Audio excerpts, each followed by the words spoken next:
Now we're coming up to router the piece here. And for routering, we need to be pretty intentional. The first thing we need to do is make sure that we've got our scrap piece from our original cut or a piece of scrap timber between the clamp and your job. Otherwise, the clamp will very likely damage your job.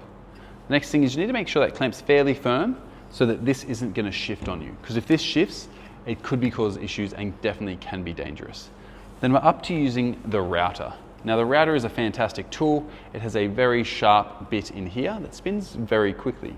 If your finger touches it, goodbye finger. If your hair gets caught in it, it will pull out all your hair as it brings this up to your face. If anything gets caught in it or touches it, it is effectively destroyed. So we want to make sure that anything loose on us is removed, any bangles, any hair, like long hair, everything like that. We also need to make sure we've got safety glasses on and earmuffs. It is very noisy, very, very noisy. When we're going to use this, we always start it with the on-off button so we can read it, so it's not upside down, not like this, but like this.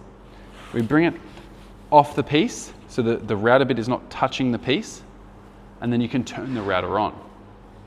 You would then push it in slowly, and because there's a template bit underneath here, so there's a little spinning, a ball bearing there, a spinning wheel, that's going to only allow it to cut so far in.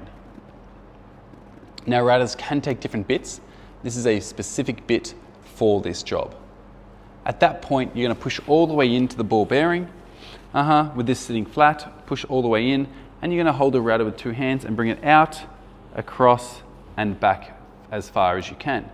At this point, it's going to hit the block of timber here or the clamp, and that's going to stop the process. That is when you unclamp, spin this around, and put it back in and continue. It's generally a good idea to go over everything twice, especially as you're learning to use the router, because otherwise you are likely to move it out slightly and it's going to have weird bumps in it. So definitely run the router through twice. I'm going to get ahead and route now, so I would suggest catching it in the next video for the demonstration because I don't want to deafen you. All right, thanks.